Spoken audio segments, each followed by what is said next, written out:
तिच्या भाषणानंतर मला नाही वाटत की माझ्यात थोडा दम राहिलाय भाषण द्यायचा. तिच्या खांद्यावर हात ठेवलं थोडी तिची एनर्जी मला येईल.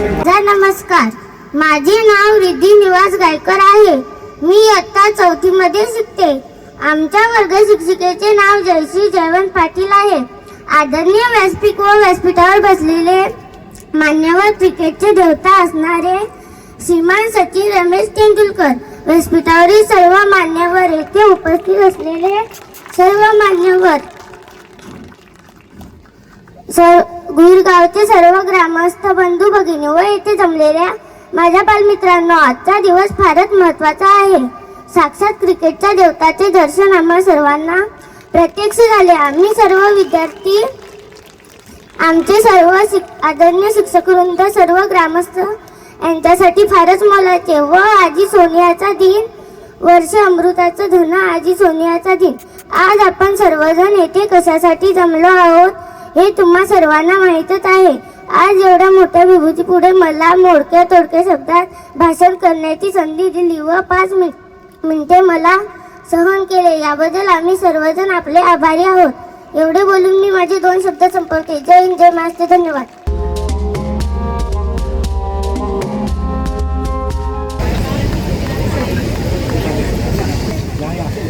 या छोट्या मुलीचं नाव रिद्धी आहे. तिच्या भाषणानंतर मला नाही वाटत की माझ्यात थोडा दम राहिलाय भाषण द्यायचा. एवढं उत्तम भाषण दिलंय तिने ह्या वयात. मी एनिवे सुरू करतो थोडं बोलायला. एकच नाही, हे जरा मला जास्त कम्फर्टेबल वाटतं. गेलं तर थोडं मला नाही वाटत मी तिच्यासारखं बोलू शकेन. जशी स्नायडर इलेक्ट्रिकची एनर्जी तुम्हाला मिळते तशी इथे गोहेरला येऊन भरपूर आनंद झाला. आणि तुमच्यातला जो उत्साह आहे ते बघून मला एक समाधान मिळालं. मलाच नाही पण माझ्याबरोबर सानिया आहे, सहारा आहे, STF फाउंडेशन, स्नायडरची टीम पण आहे इकडे, ज्याने भरपूर मेहनत केलेली आहे. ह्या गोष्टी अशा सहजासहजी घडत नाहीत. त्यासाठी एक स्पेशल एफर्ट करावा लागतो. मला आठवतं आम्ही एक ऑलमोस्ट 2015-2016 साली दिल्लीला बसलो होतो. स्नायडर टीम बरोबरच बसलो होतो आणि आमचं डिस्कशन होतं की आपण काहीतरी असं समाजासाठी करायला हवं ज्याने ते इंग्लिशमध्ये कॉन्व्हर्सेशन होतं. त्यामुळे मी त्यांना बोललो की it should bring a smile to that face. आणि त्यामुळे आमच्या फाउंडेशनचं याचं नाव आम्ही स्प्रेडिंग हॅपीनेस इंडिया फाउंडेशन म्हणून दिलं. कारण आम्ही सगळ्यांना एक असा तो क्षण देत होतो ज्याने त्यांच्या चेहऱ्यावरती स्माईल येईल, म्हणून स्प्रेडिंग हॅपीनेस हे सचिन तेंडुलकर फाउंडेशनची टीम आणि स्नायडर इलेक्ट्रिकची टीम एकत्र येऊन केलेलं आहे.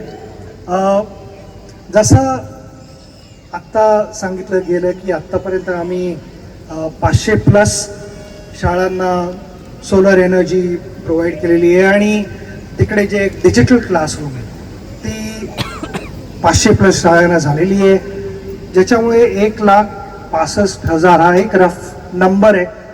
मे बी त्याच्याहून थोडे जास्त पण असतील. मुलं मुलींना फायदा झाला आहे. आणि हे लहान लहान गावात जाऊन केलेलं आहे. कारण मला वाटतं असे जे छोटे डायमंड्स असतात, हे हिरे, हे अशाच ठिकाणी मिळतात. त्यांना टीचर्स शिकावून त्या डायमंडला पॉलिश करून त्याला व्हॅल्यू देतात. आणि हेच मुलं मुली मोठे होऊन देशाचं नाव अजून मोठं करणार आहेत. आपल्याला सगळ्यांना माहिती आहे की किती गरज आहे ह्या वयात. बरोबर जो एक अभ्यास करतो, तुम्ही टी व्हीवरती अभ्यास करायचा मी कधी केला नाही, माझ्या ऐकू नका अजिबात. मी मस्ती करायचो भरपूर. तुम्ही मस्ती करा आणि अभ्यास पण करा. आणि जे तुम्हाला मोठं होऊन जे काही करायचे त्या गोष्टी तुम्ही करायला पाहिजेत. आणि ह्याच्यात मी म्हणेन टीचर्स आणि घरी आई बाबा, आजी आजोबा, भाऊ बहीण जे कोण असतात त्यांचा सपोर्ट, त्यांच्याकडनं तुम्हाला एक प्रोत्साहन मिळणं भरपूर महत्त्वाचं असतं. कारण मी ज्या वेळेला लहान होतो त्यावेळेला माझे वडील प्रोफेसर होते, माझे वडील लेखक होते. पण त्याने मला कधीच फोर्स नाही केलं की मलाही प्रोफेसर व्हायचं आणि मलाही टीचर व्हायचं आहे, मलाही कविता लिहायच्यात, असं कधीच मला फोर्स नाही केलं. त्याने आधी माझी आवड काय आयुष्यात ते समजण्याचा प्रयत्न केला. ज्या क्षणी त्यांना कळलं की माझी आवड क्रिकेट खेळायचं आहे, कुठचाही स्पोर्ट खेळायचा आहे, आणि त्याच्यात मला त्याने प्रोत्साहन दिलं. ज्या गोष्टीची गरज होती त्या गोष्टी त्याने मला द्यायचा पूर्ण प्रयत्न केला. तर मी इथे आईवडिलांना ह्यांच्यात तेच सांगेन की त्यांना प्रोत्साहन द्या आणि ते नक्की तुमचं नाव वर आणतील. कारण मोठ्या गोष्टींची सुरुवात अशाच ठिकाणी होते जिकडे आपल्याला सुरुवातीला वाटते का ठीक आहे चालून जाईल, पण हळूहळू ती प्रगती होत जाते आयुष्यात. आणि नंतर आपण म्हणतो की वा काय छान काम करून दाखवलंय.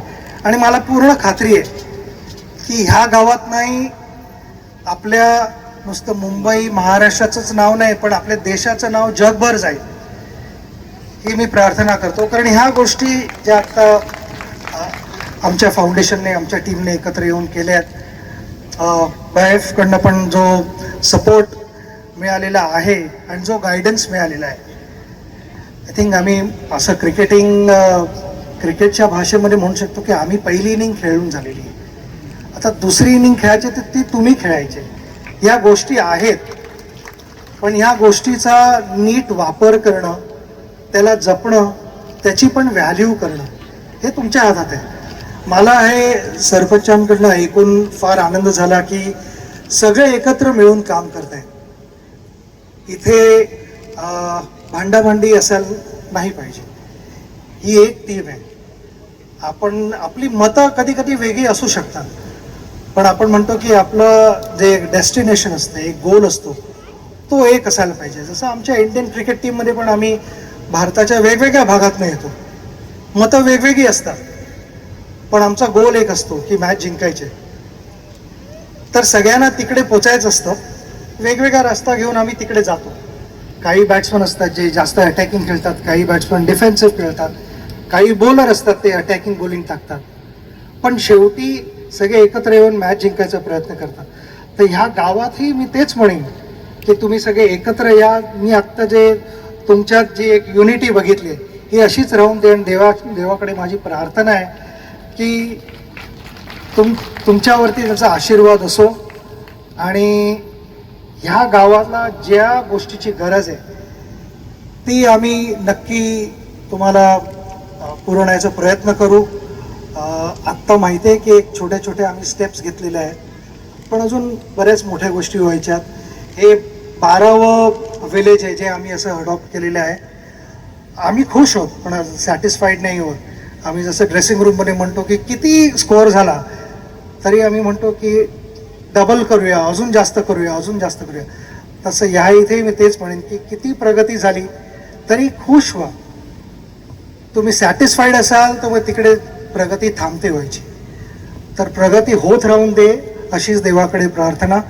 थँक्यू. परत तुम्ही मला इथे आल्याबद्दल आम्हाला एवढं प्रेम मिळालं आहे की मी सारा आणि सानियाला तेच सांगत होतो की इथनं आपण जेव्हा घरी जाऊ त्यावेळेला ह्या जागेला मिस करू, आणि ते नक्की आहे.